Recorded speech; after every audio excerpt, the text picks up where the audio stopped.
और मेरी आँखों में लगेगा चंदा। सब ने मेरी राम राम भाई। जय हो हमारी संस्कृति, जय हो हमारे गांव। मैं सु विक्की हरियाणवी। जाडा तो जान लाग रहा है, पर जो एक गर्मी जो असली आवेगी ना, गर्मियाँ तो पहले जो गर्मी आवेगी वो शुरू होली है। चुनावी बिगुल लगभग तय है।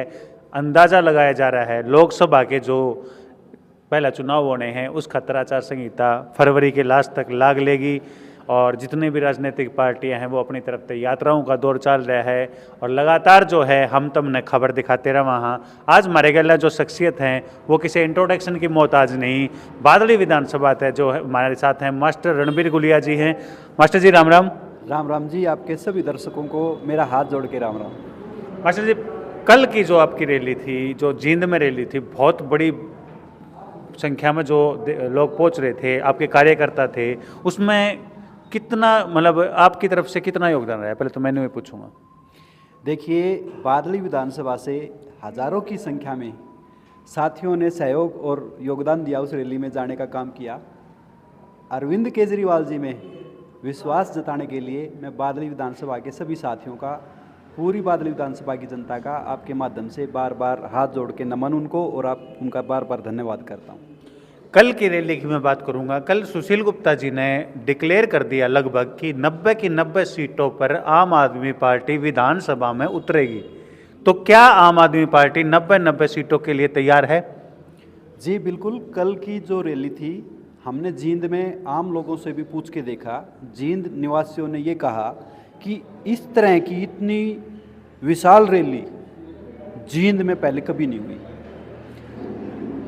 अरविंद केजरीवाल जी हमारे नेतृत्व के रूप में, हमारे पास एक सत्ता है और उस सत्ता को हरियाणा में झूठ नहीं हरा सकता।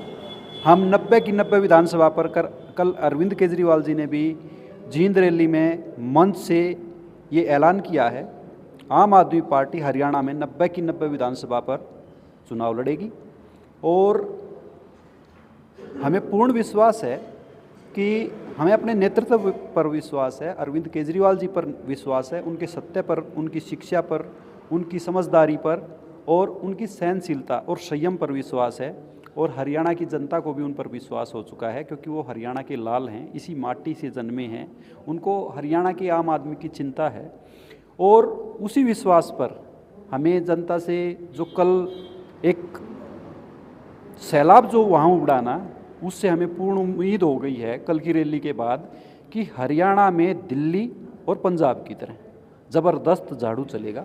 और इस राजनीतिक गंदगी का, इस भ्रष्टाचार रूपी गंदगी का जो कई साल से हरियाणा में फैली हुई है, अरविंद केजरीवाल जी ही सफाया कर सकते हैं। और इसका पूर्ण रूप से हरियाणा से सफाया होगा, हरियाणा में झाड़ू चलेगा।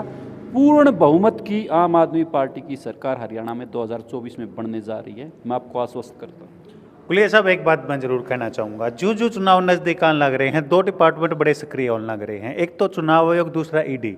ईडी की तरफ से पूर्व मुख्यमंत्री भूपेंद्र सिंह हुड्डा को भी तलब कर लिया गया, उनसे भी पूछताछ हुई है। और जो अरविंद केजरीवाल जी है, वो लगातार उनको समन भेजा जा रहा है, उनको लगातार फंसाने की कोशिश की जा रही है। तो इस पर आप क्या कहना चाहोगे? देखिए, आज भलाई कलयुग है, लेकिन झूठ कभी भी सत्य से जीत नहीं सकता। भगवान के घर देर अंधेर नहीं है। अरविंद केजरीवाल जी सत्य की राजनीति करते हैं, वो अपने सच पे अडिग हैं, काम की राजनीति करते हैं। ये इस तरह ईडी और सीबीआई का डर भय दिखा के हमारे नेतृत्व को डरा नहीं सकते, उसको दबा नहीं सकते, उनको गुमराह नहीं कर सकते। उन्होंने देश के लिए काम करने का बीड़ा ठाना है, देश के लिए काम कर रहे हैं, देश के लिए काम करेंगे। इस तरह की कोई भी जो डराने धमकाने की कार्रवाई है, वो अरविंद केजरीवाल जी उसको मानने वाले नहीं हैं। वो कल उन्होंने रैली से भी अनाउंस किया है, इस पार्टी में हर एक कार्यकर्ता उनके साथ कंधे से कंधा मिला के खड़ा है। कोई भी वो अपने पद से ना तो विचलित होंगे, ना इनसे डरने दबने वाले हैं। हमारा काम सच को फैलाना है और सच पे चलना है। दूसरे लोगों का काम ईडी सीबीआई के माध्यम से ये जाल फैलाना, भ्रम फैलाना, भ्रष्टाचार फैलाना। और वही ईडी सीबीआई है जो भ्रष्ट नेता बीजेपी ज्वाइन कर लेता है, उसके लिए ईडी सीबीआई ख़त्म हो जाती है।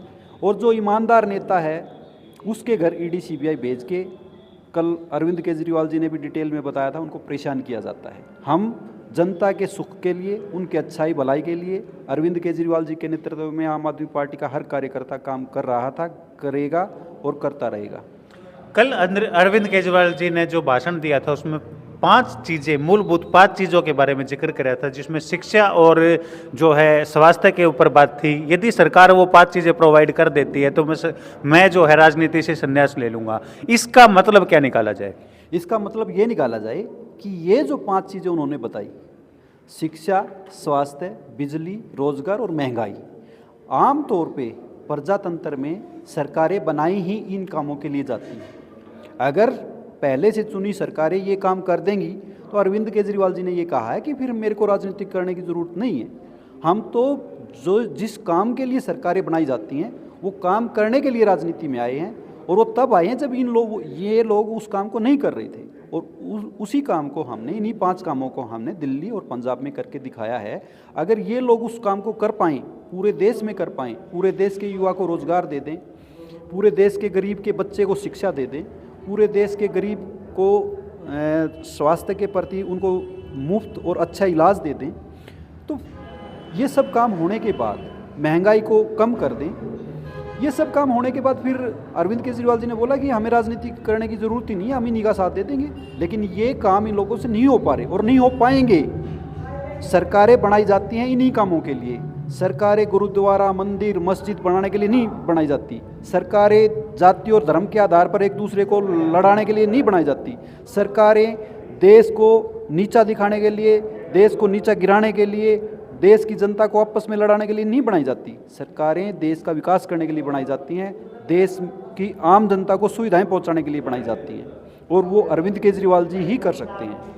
कल माछरौली में रैली थी, कांग्रेस की बहुत बड़ी रैली थी। उसमें पूर्व मुख्यमंत्री जो हमारे भूपेंद्र सिंह हुड्डा जी ने कहा है कि यदि उनकी सरकार आती है तो 6,000 रुपये बुढ़ापा पेंशन कर देंगे, 500 रुपये जो है वो सिलेंडर का दाम कर देंगे, 2 लाख लोगों को रोजगार देंगे। तो इस तरह की जो बातें हो रही हैं उसमें आम आदमी पार्टी क्या बुढ़ापा पेंशन की तरफ भी ध्यान देगी? क्या आम आदमी पार्टी महंगाई की तरफ भी ध्यान देगी? मैनिफेस्टो में क्या ये चीज़ शामिल रहेंगी? देखिए, इन लोगों को इससे पहले भूपेंद्र हुड्डा जी हरियाणा में 10 साल राज करके गए, तब तो उन्होंने ये सब कुछ नहीं किया, ना ही उन्होंने ये सब अनाउंस किया। इन लोगों को काम करना ही अरविंद केजरीवाल जी ने सिखाया है कि आम जनता को सुविधाएं देके कैसे मुनाफे का बजट पेश किया जा सकता है, कैसे प्रदेश को मुनाफे में रखा जा सकता है। इन लोगों ने हरियाणा प्रदेश को घाटे में भेजा। इन्हीं लोगों ने पिछले, जब से हरियाणा बना है, इन लोगों की बदल बदल के सरकार। आप इस चीज़ को सुविधा कह रहे हो, मैं इस चीज़ को यदि प्रलोभन कहूँ तो?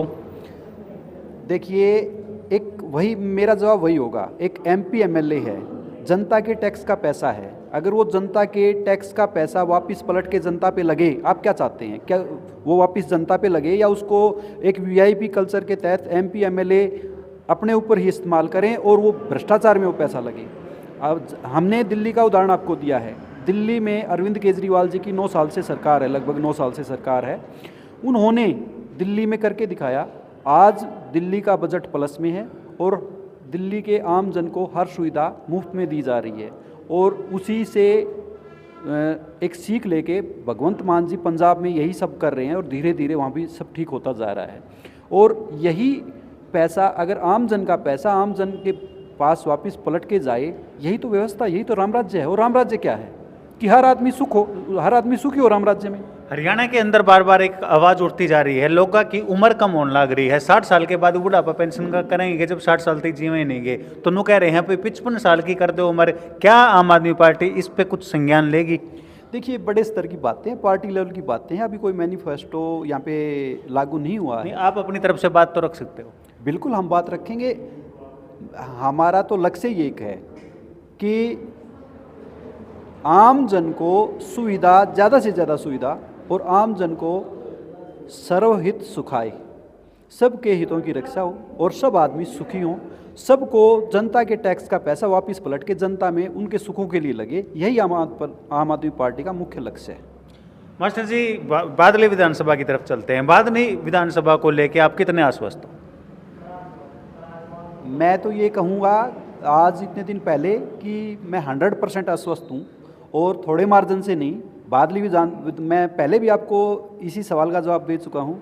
बादली विधानसभा को आम आदमी पार्टी कम से कम 25,000 के मार्जिन से जीतने जा रही है। कम से कम 25,000 के ऊपर जितना मार्जिन होगा वो लोगों की दुआएं होंगी और लोगों का एक्स्ट्रा आशीर्वाद होगा। आज जिस तरह से साथ सहयोग और समर्थन हमें घर घर गांव गांव गली गली मिल रहा है, उससे मैं आश्वस्त हूं कि बादली विधानसभा को आम आदमी पार्टी कम से कम 25,000 वोटों से जीतेगी। बहुत बहुत धन्यवाद मास्टर जी। फिर भी बात करवाते रहेंगे भाई। अब तो चुनावी जो सरगर्मियाँ तेज होना लग रही हैं, लगातार हमारे चैनल पर जो है तुमने देखने मिलती रहेंगी। वीडियो ने भाई शेयर कर दियो, चैनल ने सब्सक्राइब कर दियो। सब ने मेरी राम राम भाई, सब ने मेरी राम राम।